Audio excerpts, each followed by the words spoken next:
Estou por conta.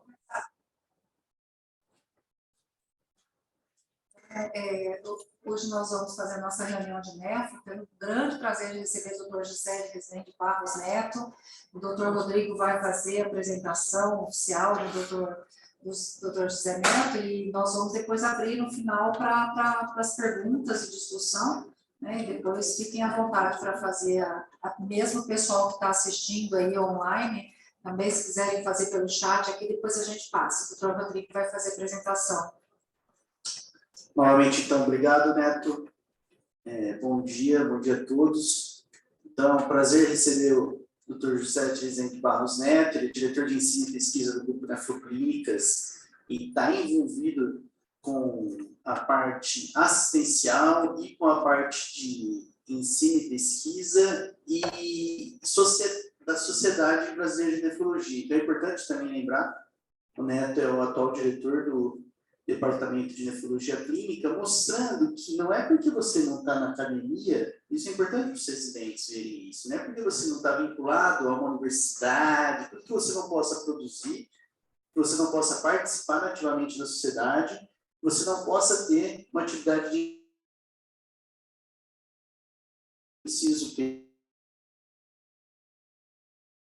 excelência. Então, o Neto é um dos exemplos no Brasil, existem outros, obviamente, colegas nefrologistas, mas é um bom exemplo. Mesmo fora do ambiente da academia, ter uma participação ativa em todos os campos da nefrologia. Então, novamente, Neto, obrigado por ter aceito o convite. Um abraço. Obrigado, Rodrigo. Obrigado, Maria Alice, Piccolo, grandes amigos aí que eu tenho. Estava comentando aí mais cedo que eu estou precisando aí conhecer o serviço de vocês. Rodrigo já me contou bastante coisa, eu tenho bastante curiosidade, certamente o irei.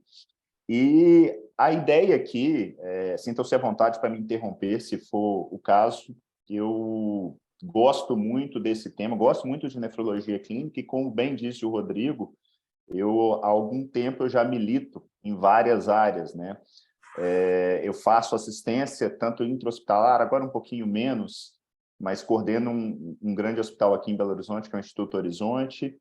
Eu estou dentro da sociedade na mineira e agora na brasileira, já tem aí pelo menos uns 12 anos. Fui presidente de Congresso Mineiro, participei ativamente de Congresso Brasileiro, e convido-os a realmente estarem dentro da sociedade. A sociedade abre muitas portas, você conhece muita gente, não é simplesmente você doando, porque óbvio que existe a doação, mas ela não é exclusiva, muito antes pelo contrário. E eu hoje, se estou no grupo e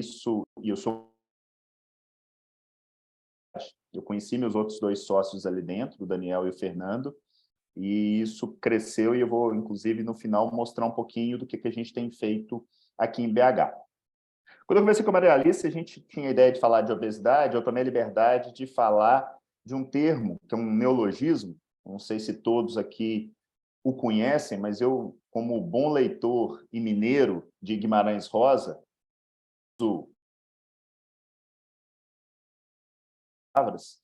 o neologismo, quando você une duas palavras que estão correlacionadas e acabam formando uma terceira. É o caso da diabesidade, e eu vou tentar trazer isso para um contexto da doença renal crônica, e com um pouco de liberdade poética, eu quero salientar aqui o tamanho desse problema, né? A gente viveu uma pandemia pela Covid que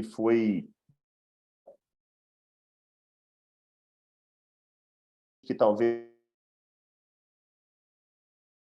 não seja um bom nome, tem as suas limitações para a doença crônica, mas o tamanho dos números que eu vou mostrar para vocês e o acometimento global acaba nos dando essa liberdade poética de falar um pouco em pandemia, quando eu vinculo diabesidade e doença renal crônica.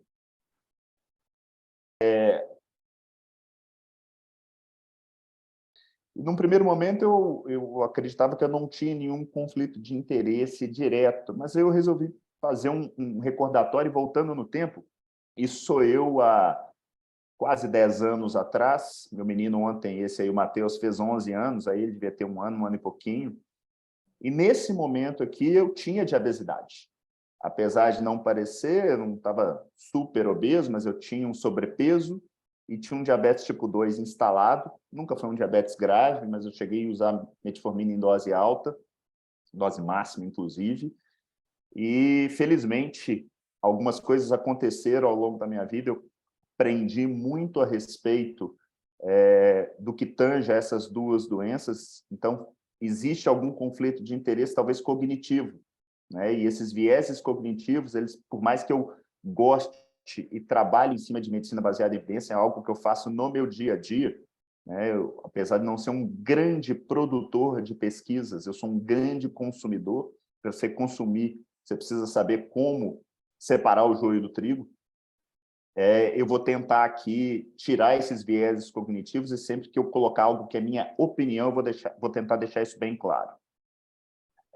Então, o termo de obesidade ele surge ali no início da década de 70, basicamente vinculando epidemiologicamente essas duas doenças, o diabetes e a obesidade. E ele ganha mais notoriedade quando um ex-presidente da Associação Americana do Diabetes, o Francis Kaufmann, ele publica esse livro fazendo esse link principalmente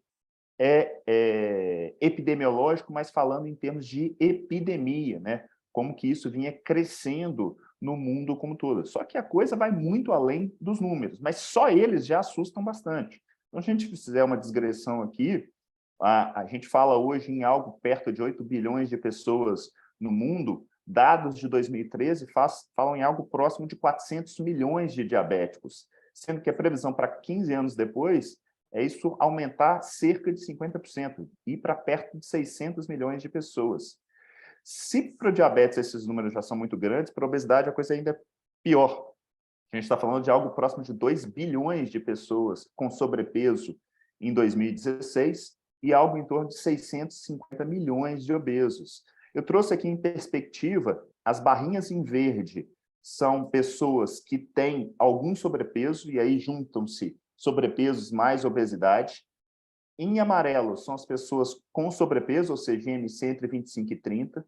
E em vermelho, as pessoas com obesidade, IMC acima de 30. Para que a gente pega aqui o nosso país, o Brasil, e vocês vejam que as barrinhas em verdes, em sua ampla maioria, estão acima da casa dos 50%, ou seja, mais de 50% da população da enorme maioria dos países no mundo, e quem normalmente está abaixo disso é Vietnã, Paquistão, que não tem obesidade, muito provavelmente por falta de comida, e não por outros motivos. A gente está realmente andando, isso está virando um novo normal, né? Então a gente poderia meio que mudar o slogan do Brasil para obesidade e diabetes. Em termos de números, a coisa é muito impactante. Se a gente pega os dados do Vigitel, que é tocado pelo governo federal, a gente fala em próximo de 60% das pessoas com sobrepeso, mais de 20% de obesos, próximo de 10% de diabéticos, sendo que em 2016 esse número era abaixo de 5%. Então, os números vêm gritando. Eu costumo dizer que se a gente tem 220 milhões de pessoas no Brasil, você tem mais de 110 milhões que têm sobrepeso. A gente começou a tratar isso como sendo algo normal. É mais ou menos o seguinte, se você está magro, quem está do seu lado está gordo. Isso não pode ser normal, isso não pode ser encarado como sendo um estilo de vida, isso é uma doença, e uma doença que tem os seus problemas. E elas andam muito de braços dados, né? O diabetes tipo 2, 86% deles, por esse estudo epidemiológico, eles têm sobrepeso ou obesidade associada. E, pasmem, mais de 50% dos diabéticos tipo 1 já tem sobrepeso ou obesidade, ou seja, é o que eles chamam de double diabetes, né? É o sujeito que tem diabetes tipo 1 por falta de insulina e ele consegue chegar numa situação de resistência à insulina por causa de maus hábitos de vida. Isso é o nosso dia a dia. E a hora que eu falo em medicina baseada em evidência, eu não falo de uma forma dogmática. Eu acho que eu costumo muito brincar e chamar o meu paciente, quando eu estou falando de uma forma generalista, do seu Zé. E o seu Zé, basicamente, ele quer duas coisas. Ele quer viver mais e quer viver melhor. Ele não quer saber da proteinúria, ele não quer saber do colesterol, ele não quer saber da pressão. Ele quer essas duas coisas. Ele pode até chegar te perguntando a respeito de um desses desfechos substitutos. E não necessariamente ele quer nessa ordem, que a gente, às vezes, se pega muito no viver mais e esquece dessa questão do viver melhor. E quando eu penso em diabesidade, ela está amplamente associada a viver menos, ou seja, aumento de mortalidade, e viver pior. Ela piora a qualidade de vida. Além disso, está firmemente associada à doença renal crônica. Ou seja, acho que vale a pena a gente se aprofundar e sair daquele mais do mesmo, de achar que simplesmente diabetes e obesidade, em conjunto ou separados, são patologias que você vai passar um remedinho, por mais que nosso arsenal terapêutico tenha melhorado muito, sem pensar na base dos problemas. E eu vejo muitas pessoas ou supervalorizando mecanismos, e aí, quando eles querem supervalorizar, você parte do mecanismo e quer achar um resultado, mas também vejo ao contrário, às vezes as pessoas esquecendo do mecanismo para encontrar respostas, principalmente para resultados que a gente tem.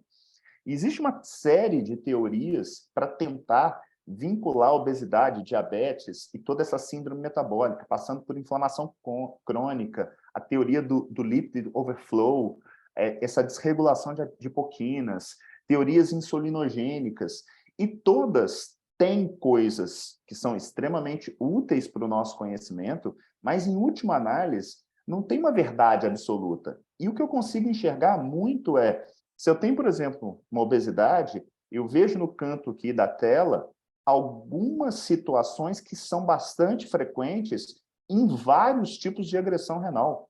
Você tem ativação do sistema renina-angiotensina-aldosterona, aumento de tônus simpático, aumento de reabsorção tubular proximal de sódio, aumento de fluxo plasmático renal, e isso tudo levando, em última análise, às lesões clássicas que não são exclusivas da obesidade. A hipertrofia glomerular, a expensão de membrana basal, lesões podocitárias, que a Maria Alice vê e conhece tão bem em função da patologia, o estadio mais avançado fibrótico de fibrose intersticial, de atrofia tubular, glomerulosclerose. Só que a gente tem também situações que são mais próprias da obesidade, como esse aumento dessas adipoquinas pró-inflamatórias, aumento de leptina, aumento de resistência insulínica, e essas doenças que muitas das vezes andam juntas. Eu costumo enxergar a síndrome metabólica como se fosse uma árvore dando frutos que são fenotipicamente distintos de acordo com cada indivíduo. Então, a gente vai ter aquele indivíduo que tem esteatose hepática, gota e diabetes. O outro vai ter a diabesidade e dislipidemia. E, no fundo, boa parte desses mecanismos fisiopatológicos, eles têm uma interseção entre essas patologias. Eu gosto de enxergar essas doenças crônicas como num cabedal único, obviamente com pequenas peculiaridades, mas eu prefiro individualizar isso depois. Então, eu olho para isso como sendo essa síndrome metabólica, e o que a gente tem feito em termos de propiciar os fertilizantes não tem sido bons, tanto do ponto de vista alimentar, do ponto de vista de atividade física, de qualidade de sono, de saúde mental. Isso precisa ser discutido entre aqueles que estão na assistência. Para que a gente, dados da Sociedade Brasileira de Nefrologia, todos já conhecemos que cerca de 1/3 dos dialíticos têm o diabetes como doença de base.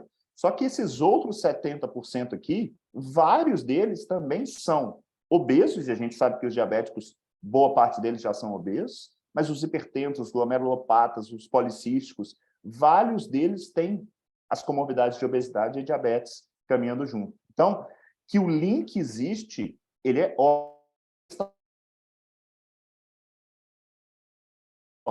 porque o diabetes ninguém tem muita dúvida, mas ela por si só, ela leva à doença renal crônica. E aí essa pergunta, como ela é uma pergunta de associação, a gente não vai ter um desenho de estudo próprio para isso, que não usando os critérios de Bradford-Hill, que são 9 critérios, eu não vou me ater aqui a esses critérios, mas eu trouxe alguns desses critérios para vocês, para mostrar que aparentemente sim, que a doença renal crônica, ela pode sim ser causada pela obesidade. Isso aqui é uma coorte que mostra tanto o efeito dose-resposta quanto força de associação à medida que vai aumentando o IMC. Então, eu tenho aqui, por exemplo, IMC acima de 40, uma dose, uma resposta maior de acordo com a dose, no caso aqui, medida pelo IMC. E uma força de associação bastante robusta, 7 vezes maior se comparado com a pessoa com peso adequado. Isso, em níveis maiores, essa corte aqui é uma corte com mais de 40 países, 5 milhões de pessoas estudadas, mostrando a mesma coisa. Essa curva em J aí, mostrando que o baixo peso também pode ser ruim, mas que nitidamente, à medida que o IMC vai subindo, vai aumentando a associação com a doença renal crônica. Além disso, a gente tem evidências experimentais, que é outro critério de Bradford-Hill. E nessa aqui, conseguiram, através de uma dieta proposta, não vou entrar nesse mérito, conseguiram reduzir a proteinúria. A gente sabe que é um desfecho muito relacionado à progressão da doença renal crônica. E vice-versa. Nos indivíduos que não fizeram dieta, eles, além de ganharem peso, eles pioraram a proteinúria. Essa também aumenta aí a probabilidade de associação causal entre obesidade e doença renal crônica. Só que muita gente levanta essa dúvida. Pô, Neto, mas e a tal da epidemiologia reversa que acontece? Como é que você explica isso no cenário do paciente dialítico? Porque se até então a obesidade acelera e é uma causa da progressão da doença renal, por que que entre os dialíticos você tem uma melhora da sobrevida naqueles que estão com IMC mais alta? Realmente é uma pergunta que faz todo sentido. E alguns autores já vêm conversando sobre isso há algum tempo. Essa revisão aqui, ela levanta algumas hipóteses com relação, no caso aqui, mais puxando para o lado da diálise peritoneal, mas a grande questão, talvez se a gente for pegar o sumo de tudo isso que está sendo debatido, é se será que o que está acontecendo se não é a sarcopenia a causa dos piores desfechos, e não a obesidade, algo que proteja. E aí, na minha leitura, deixando isso aqui muito claro, se eu fosse tatuar nas costas desse sarcopênico, a minha impressão é que a sarcopenia, os efeitos dela, são mais pronunciados e mais rápidos do que aqueles que são relacionados à obesidade. Então, não consigo enxergar a obesidade como algo protetivo. Eu acho que ter massa magra, sim, é algo que protege. Essa é a minha leitura da literatura sobre esse tema por hora. Bom, entrando especificamente aqui nas opções terapêuticas, a gente tem, dividindo categoricamente, aquilo que é não farmacológico e o farmacológico / cirúrgico. E a escala aqui eu acho que está até pequena, porque eu acho que a gente conversa muito pouco de estratégias não farmacológicas. A gente acredita que isso é algo que é facilmente entendível, é quase que natural. A gente sabe, só emagrecer, é só ir pedir para fazer atividade física. E a gente se prende muito a essas opções farmacológicas e cirúrgicas. Mas eu queria falar um pouquinho para vocês desse tema que eu gosto tanto e estudo bastante, que é essa abordagem não farmacológica. Isso daria uma aula longa sobre o tema, mas eu quero chamar a atenção para 6 principais fatores, não vou falar de todos eles, alguns já bastante debatidos, como nutrição e movimento, outros menos, como sono e hidratação, mas eu vou chamar a atenção aqui nesse nosso bate-papo, depois se vocês tiverem alguma dúvida, a gente pode conversar sobre algo específico, de 3 tópicos em específicos. A nutrição, a questão da saúde mental, muito puxado para o lado da compulsão, e a aderência ou adesão ao tratamento. Então, trouxe para vocês não uma opinião minha, mas dados de consensos da ADA, foi publicado em 2019. Isso aqui é um consenso nutricional para pacientes diabéticos, e a gente vai tirar algumas informações aqui, não só para o diabetes, mas também para o diabético obeso. Então, primeira informação que eu acho super interessante: não existe um padrão único alimentar que atenda os requisitos básicos de ser o padrão para tratar o indivíduo que é diabético. Aqui ele coloca 9 padrões nutricionais. E se eu for extrair o sumo dessa informação para vocês, esses 9 padrões, eles têm 2 diferenças. Primeira delas, ou você reduz nesse padrão alimentar o teor de carboidrato, você faz uma dieta mais low carb, ou você reduz o teor de gordura, você reduz a questão da energia. Então, ou você tem um padrão low carb ou você tem um padrão low fat. Essa é a primeira coisa. E o segundo padrão que diferencia o segundo critério que diferencia esses padrões nutricionais é a qualidade dos alimentos. Vai ter alguns padrões que vão puxar mais para o lado de uma dieta mais vegetariana, outra mais carnívora, outra mais de acordo com questões geográficas, né? Então, um padrão mediterrâneo, se é que isso de fato existe propriamente dito, porque mesmo no Mediterrâneo há vários padrões nutricionais, mas essas são as duas mensagens. Primeiro, não tem um padrão único, elas se dividem basicamente por esses dois critérios: teor de carboidrato / teor de gordura e a qualidade dos alimentos. E nesses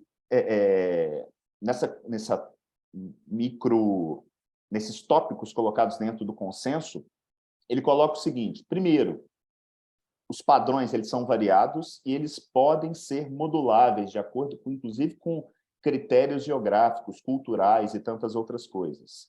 Mas existem 3 pontos incomuns para você prescrever ou sugerir um tipo de padrão para um diabético. Primeiro, se for ter vegetais, priorize os vegetais de baixo amido. Então, não adianta ficar entupindo o nosso diabético de tubérculo. Não é só açúcar que piora o controle glicêmico dele. Minimizar açúcar, e açúcar aqui não é só açúcar que está no açucareiro.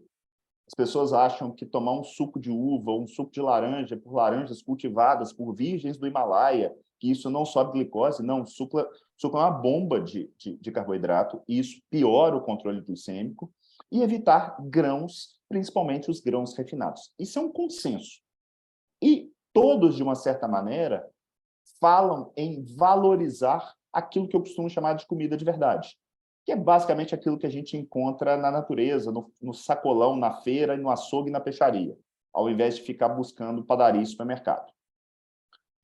A outra questão é, se a gente for olhar em termos de controle glicêmico, as dietas com baixo teor de carboidratos, elas normalmente têm melhor evidência, que é uma coisa, para mim, quase que óbvia, né? Se por acaso o sujeito que é diabético ele passa a comer menos carboidrato, obviamente a tendência é que ele melhore o controle glicêmico.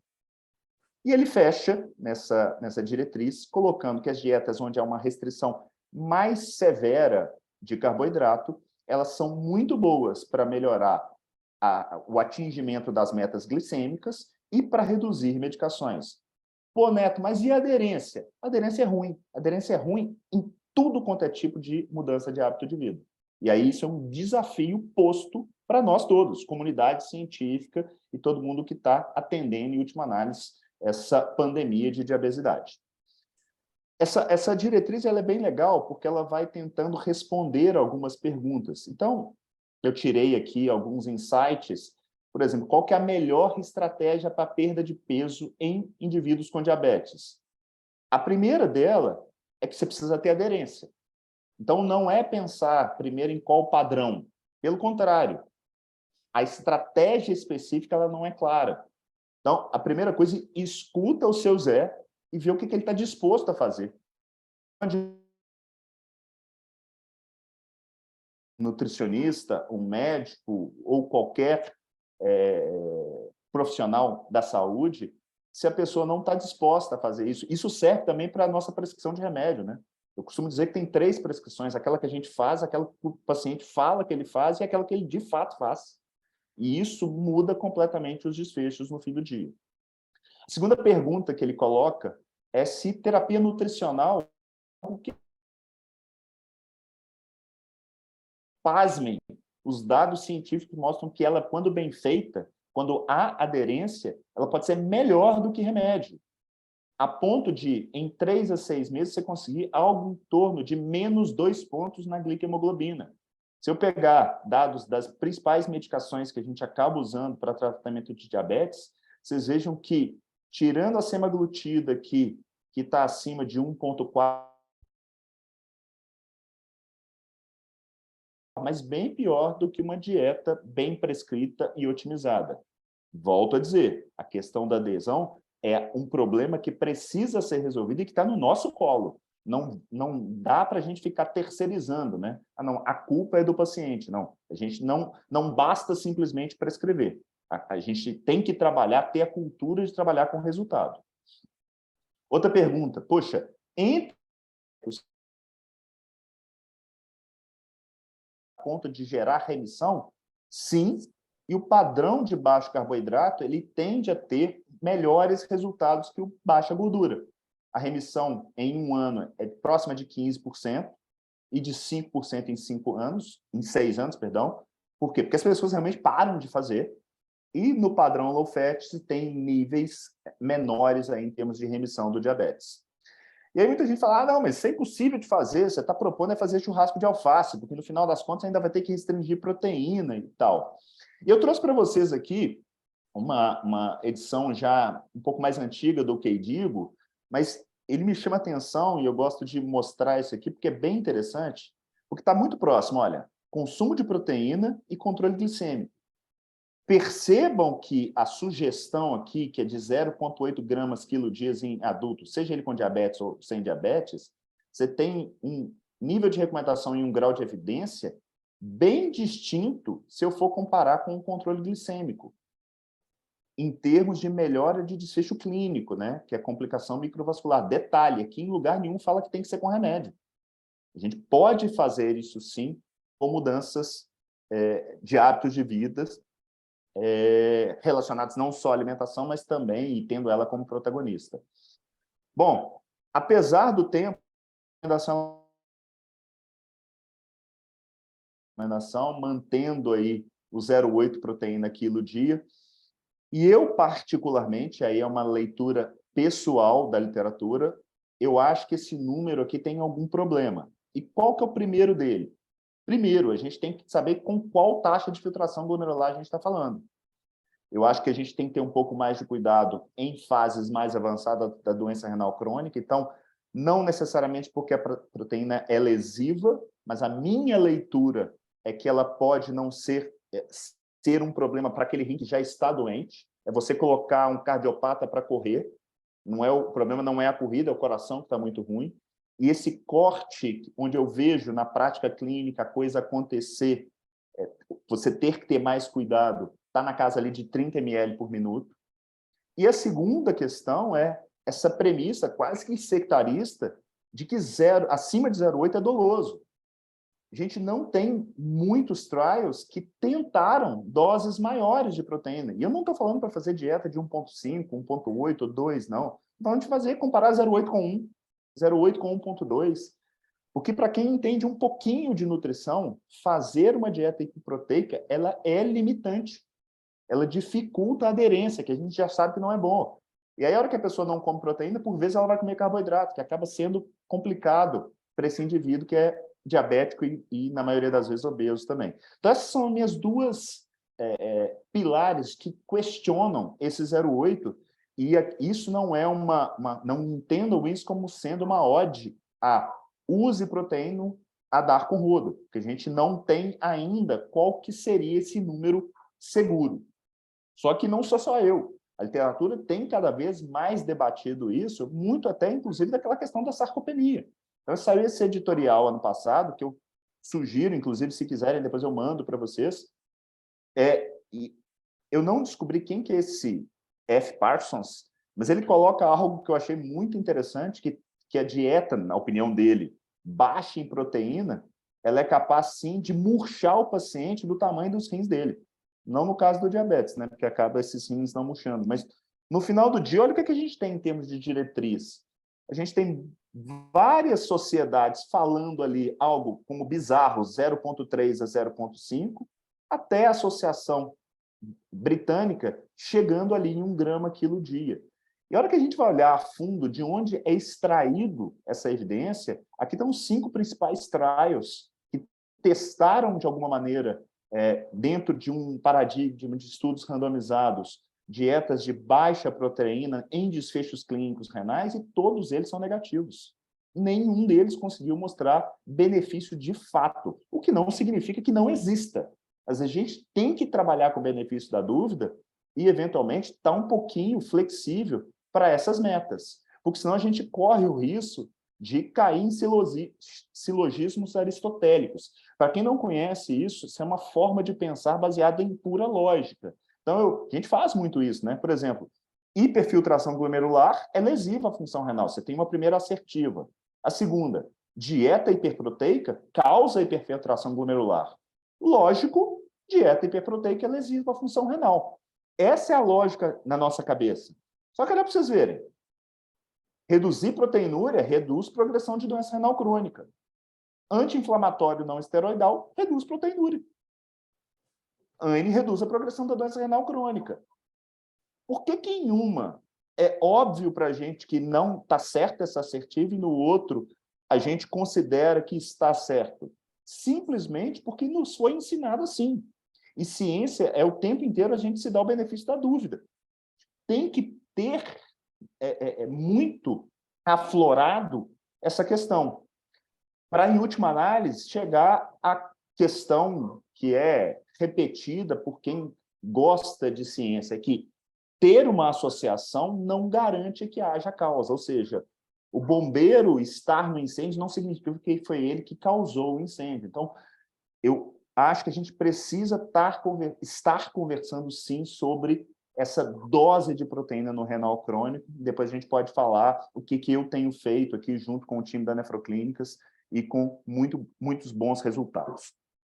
Bom, a outra coisa que eu falei é o papel da saúde mental. E aí, especificamente, a terapia cognitivo-comportamental tem resultados que são, assim, bizarramente impactantes. Então, eu trouxe aqui para vocês uma revisão sistemática mostrando que aqui embaixo, olha, você tem um benefício para reduzir comportamento compulsivo de 60% no grupo que teve a TCC. Eu tenho problemas com o peso para TCC, porque às vezes eles sabem exatamente o que eles precisam fazer, mas eles só não conseguem, porque realmente é difícil. Bom, e para tratamento farmacológico, porque o fato de eu estudar muito o não farmacológico não significa que eu não veja espaço para o farmacológico e para o cirúrgico. Então, se a gente vai de novo para uma diretriz, e essa foi publicada na Kidney em 2020, mostra basicamente que em indivíduos com diabetes e com doença renal crônica, você deveria começar por mudanças de estilo de vida. Isso não é, volto a frisar, isso não é necessariamente falar para o paciente que ele precisa perder peso, a gente tem que ser mais proativo. E a base do tratamento é a metformina e os inibidores da SGLT2. Aqui, inclusive, isso aqui está ultrapassado, né? Depois que o EMPA-Kidney acabou sendo publicado, a gente já consegue chegar com segurança, começar a droga para indivíduos com clínica de 20 e manter, inclusive, ao longo da sua evolução. Mas eu queria chamar a atenção para as opções. Porque aqui a gente vai até o clearance de 20, que seja, quando é o inibidor de SGLT2, aqui em torno de 30. Mas e aí? E aqueles indivíduos que já estão medicados ou que não podem ser medicados em função do clearance? A gente tem essas opções e essa própria diretriz tem esse diagrama que eu acho bem legal. Então, se a gente for pegar diabéticos com objetivo de perda de peso, os agonistas GLP-1 aumentam o ganho de peso, como as sulfonilureias e as insulinas. Para os agonistas, a gente tem basicamente, eu marquei aqui os principais estudos com a Lira e com a SEMA, que é o que a gente tem no nosso dia a dia. Eles têm estudos positivos como desfecho secundário, porque o primário testado foi doença cardiovascular, e o secundário testou desfechos renais e tem resultados positivos, basicamente um grande estudo com resultados tão impactantes quanto, por exemplo, a gente vê com inibidores de SGLT2.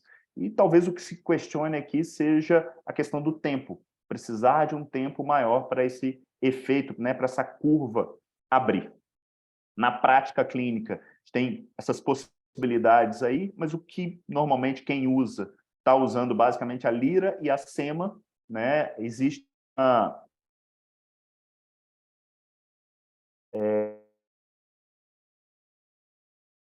uma muita gente utilizando, e eu, com parcimônia, também tenho utilizado, e os resultados têm sido bastante favoráveis também com essas medicações.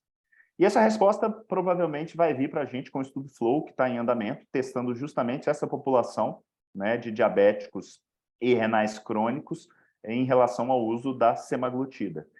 E em breve vocês vão voltar a falar, para acaba sendo um agonista duplo, ele não é só agonista de GLP-1, ele é agonista também do GIP, e essa análise pós-hoc aqui mostrou em desfecho secundário uma redução do ritmo, da progressão do ritmo de filtração glomerular na casa de 60%. Óbvio que isso provavelmente está maximizado, isso aqui não deve ser algo tão gigantesco ainda, mas pode ser que a gente tenha uma nova possibilidade terapêutica muito em breve aí para esse perfil de pacientes. Com relação à cirurgia bariátrica / metabólica, né, há algum tempo já vem sendo associada, que não necessariamente garante a causa, com melhora de desfechos renais. Essa coorte que mostrou um risco de 57% de menor em dobra de creatinina ou progressão para doença renal crônica dialítica, quando comparou os operados versus não operados. Agora, eu não estou falando aqui de dieta, né? Eu estou falando aqui de cortar a barriga da pessoa, mexer no trânsito intestinal, com todos os seus problemas. Então, não dá para ser tão compassivo quanto com mudança de estilo de vida. E aí, se a gente olha para a questão de nível de evidência superior, no caso aí de trials randomizados, tem um grupo do Oswaldo Cruz, que inclusive esteve num evento com a gente, o Ricardo Cohen. Ricardo é um cirurgião bariátrico, tem estudado muito essa subpopulação, e esse estudo dele, ele randomizou em torno de 50 indivíduos para terapia otimizada mais bariátrica versus terapia otimizada, e infelizmente o desfecho escolhido, e dá para entender a questão até pelo N pequeno, foi remissão de albuminúria. Os dados, esses aqui publicados com 24 meses, mostrou um benefício aí em termos de redução da albuminúria. É difícil a gente comprar a ideia de indicar por isso, mas acaba sendo uma fumaça de que pode ser algo válido, né? Ele já adiantou que esse benefício da albuminúria ele foi perdido ao longo dos 5 anos, inclusive nesse simpósio nefrocardio metabólico que ele participou com a gente no Rio de Janeiro, mas ainda assim a cirurgia bariátrica ela foi melhor em perda de peso, melhorou o controle glicêmico, alguns lípides, mas para desfechos renais ela não conseguiu, pelo menos dentro desse estudo, mostrar benefício.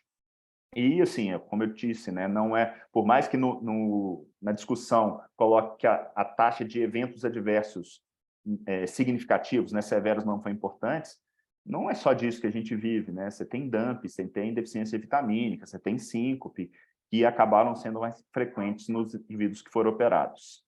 Para fechar, eu trouxe um pouquinho aí da TRS no cenário da diabesidade. A gente não tem literatura que respalde nenhuma das terapias, seja ADP, seja HD, HDF, para esse perfil de paciente, seja ele diabético, seja ele obeso. Os dois juntos, menos ainda da gente ter literatura. Então, cabe aí a gente estudar mais, a comunidade científica estudar mais isso.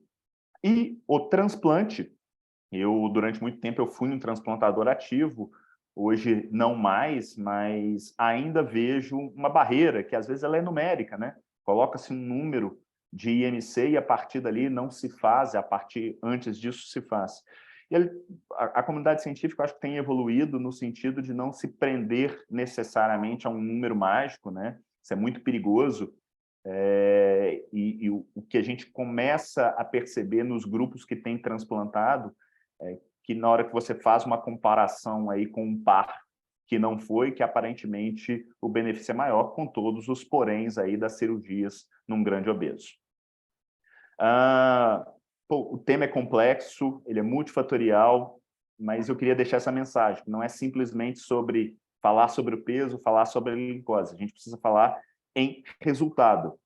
E o nosso grupo, que é um grupo que tem basicamente 3 vertentes, uma vertente principal que é assistencial, mas a gente tem também a Nefro Academy, que cuida dessa questão de ensino e pesquisa, e o Nefrotec, que é utilizar a tecnologia para facilitar, tirar atritos da nossa assistência. A gente tem uma linha de cuidado rodando, já com um número significativo de pacientes, e os números são bastante animadores. E a gente lança a mão um pouco disso, não só para os obesos e diabéticos, mas só para vocês terem uma ideia aqui, olha como que a gente conseguiu retardar a progressão da doença, né? O nosso parâmetro na casa de 8%, depois 16 e 16, a ida, o andamento em cada estágio da doença, e nós ficamos ali na casa de 5 entre o estágio 3 e 4, 5 entre o 4 e o 5, e 8 entre o estágio 5 e a diálise.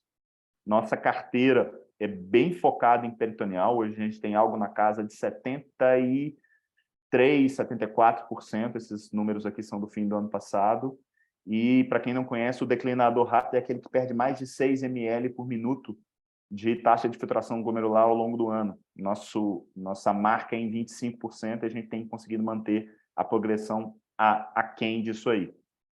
Para os pacientes mais graves também, conseguimos manter fora de diálise no estágio 5 por quase o dobro do que o mercado tem na literatura, e sem que isso traga nenhum tipo de aumento de risco em relação ao acesso, né? Quase 80% dos nossos pacientes entram em diálise não pela porta do pronto-socorro, mas de uma forma eletiva. Naquele momento onde o caos está instalado, e aqui tem a questão do acesso, a gente conseguiu reduzir taxa de internação de 40% para 27%. Então, acho que resultados vêm muito também por conta da educação. Para quem não conhece a Nefro Academy, convido-os a conhecer, que já fez 4 eventos esse ano, 2 workshops e 2 simpósios nefro metabólico. Semana que vem vamos estar em Brasília com o workshop de IRA, e em junho, a gente vem com nossa cereja do bolo, que é o Nefro Expert, uma imersão de 2 dias, falando de temas não só nefrológicos. Piccolo esteve comigo aqui em Belo Horizonte no primeiro, a gente está indo para o 10º evento. Para quem tiver interesse, pode me chamar diretamente, chamar o time direto no perfil da Nefro Academy. A gente é bem atuante tanto no Instagram quanto no LinkedIn. E eu fecho com aquele com quem eu comecei, né? O Guimarães Rosa, que fala que a vida é assim. Esquenta e esfria, aperta e daí afrouxa, sossegue e depois desinquieta, mas o que ela quer da gente é coragem. Muito obrigado aí pelo convite, eu estou aberto aí para tirar dúvidas de vocês.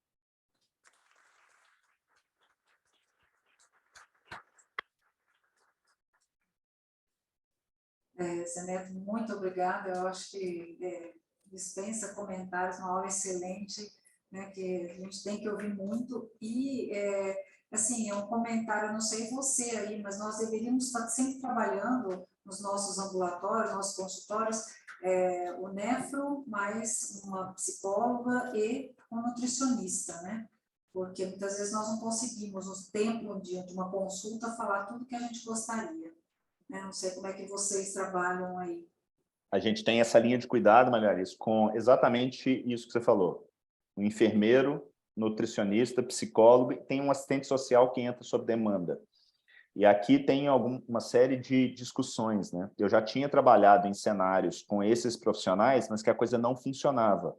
Ou seja, não basta ter esses profissionais ali. Essas pessoas têm que estar falando a mesma língua. Então, precisam ser estimulados a troca de informações, a educação continuada, levar para a mesa casos que são complexos para todo mundo. Então, isso tudo precisa estar muito azeitado para você ter resultados que realmente superam a expectativa. E nós, como médicos, de modo geral, por melhor que a gente seja, a gente tem um contato normalmente tênue com esse paciente. A gente vai ter um contato a cada 3 meses, a cada 6 meses. Isso eu costumo brincar que a gente precisa ter um Doberman mordendo no tornozelo daquela pessoa. Por que quem tem personal normalmente faz mais atividade física do que quem não tem? É porque você tem alguém ali te marcando. Então, essa figura do coach no nosso serviço aqui é feita pela enfermeira. A gente tem uma busca ativa dessas pessoas e elas são orientadas a, inclusive, a pessoa é obesa e passou na nutricionista, a nutricionista vai dar aqui, fulano, cobra daqui a uma semana se ele conseguiu fazer aquilo que foi combinado, de trocar o pão da manhã pelo ovo. Então, a gente tenta usar esses profissionais para fazer essa interseção por nós, visto que o nosso tempo acaba sendo um tempo mais caro, por muitas vezes, e a gente acaba não conseguindo estar o tempo inteiro ali suprindo os nossos pacientes para que eles, em última análise, tenham resultado, né? Não basta a gente falar tudo certo, ele tem que ter resultado, senão é um fracasso coletivo. Neto, Rodrigo, você tocou no assunto da epidemiologia reversa, né, no contexto da terapia renal substitutiva. E isso é sempre um assunto polêmico. Muitas vezes esses pacientes obesos, eles entram em hemodiálise ou peritoneal, e a gente sabe que ele perder peso, dependendo da velocidade que ele perde peso, isso vai ser um marcador ruim para ele, de desnutrição. Então, a minha pergunta, não é uma pergunta fácil, mas como equilibrar isso e como fazer com que esse paciente, no ambiente da terapia renal substitutiva, ele possa conseguir realmente ter uma saúde melhor num contexto da obesidade? Eu vou fazer uma analogia com uma situação que eu vivi. Eu cheguei a pesar, eu tenho 1,78 m mais ou menos, eu cheguei a pesar 94 quilos. Hoje eu devo pesar ali na casa de 78 quilos. O meu vizinho de porta, ele tem exatos 78 quilos e ele é gordo e eu sou magro. Então, olhar numericamente para o peso é algo extremamente perigoso. E eu vejo muito isso acontecer em vários cenários. Então, não dá para a gente olhar para alguém que está na diálise e está perdendo peso se isso é bom ou ruim por si só. Uma coisa é aquela pessoa que está perdendo peso, mas nitidamente está bem. Ela está emagrecendo, ela não está caquexiando. Então, o que eu acho que esses números associativos mostram é a caquexia. Não é que a obesidade é bom, é que a caquexia é muito ruim. E ela mata rápido. E aí, o que a gente acaba fazendo nessas situações aqui? Estimulando uma boa alimentação, que busque aí um peso ideal, mas estimulando também a atividade física. E aí, estimulando a atividade física de força. E atividade física de força não precisa ser necessariamente ir para a academia. Pode ser uma fisioterapia, pode ser um pilates, pode ser uma vez por semana. Muitos pacientes nossos são suplementados com ou uma proteína, normalmente whey, mas alguns até por questão de custo com albumina, e, eventualmente, a gente suplementa também creatina. E a creatina tem todo um dogma por volta dela e tal, e é um negócio que eu já estudei profundamente. A creatina, assim, a gente não consegue cravar que ela não causa lesão renal, até porque isso seria anticientífico, né? A gente nunca consegue provar um negativo. Mas, aparentemente, o risco de dolo dela é pequeno. E não é essa bizarrice que a gente tem visto de uma suplementação de A a Z, né? É você olhar e falar assim, não, eu estou dando com esse objetivo, quero que essa pessoa fique mais forte. E mais forte não é carregar 40 quilos no supino, ela eventualmente conseguir abaixar para amarrar o tênis. É fazer pressão, nosso nutricionista faz aqui, testa força de pressão de punho, para ver se essa pessoa está melhorando, é medir diâmetro de circunferência de panturrilha. Esses dados, eles acabam sendo, como num quebra-cabeça, nos dando talvez uma visão um pouquinho mais clara de se a perda de peso ali é algo preocupante ou eventualmente até algo benéfico.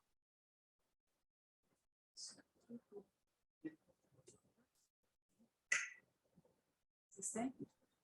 E tem mais alguma pergunta para o doutor Zeneto? Sem perguntas, acho que você foi tão esclarecedor aí que isso é importante. Outra coisa que vivem perguntando é sobre a creatina mesmo, né? Todos os pacientes chegam e perguntam, vão para a academia, principalmente os mais jovens, né? Isso é importante que você falou. Então, Maria Alice, eu vou até falar mais uma coisa, assim, Eu, particularmente, eu sou um cara que treino bastante, a gente estava até conversando isso antes, e eu não uso creatina, né? Porque o que eu costumo dizer é qual que seria o meu objetivo? Eu não tenho a menor pretensão de ir para as Olimpíadas.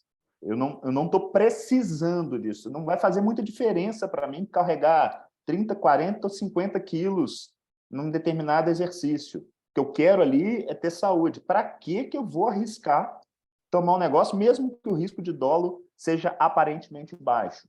Então, eu acho que esse é o tipo de exercício que a gente tem que fazer, não só com suplementação, mas com qualquer tipo de intervenção que a gente for tomar. É um exercício de risco versus benefício com um desfecho mensurável ali na frente. Excelente, mais uma vez, eu só tenho que te agradecer, né? E como você falou, a gente possivelmente no futuro aí a gente vai ver presencialmente, né? A gente vai conseguir ter você aqui presencialmente, mas eu agradeço a sua disponibilidade, a sua atenção, né? A sua excelente apresentação, e vou deixar depois disponibilizado para você passar para a sua equipe aí também, essa aula excelente. Então, mais uma vez, muito obrigada. Eu que agradeço, sempre à disposição. Precisando de mim, podem gritar aí que eu estou... Apesar da correria, eu respondo todo mundo.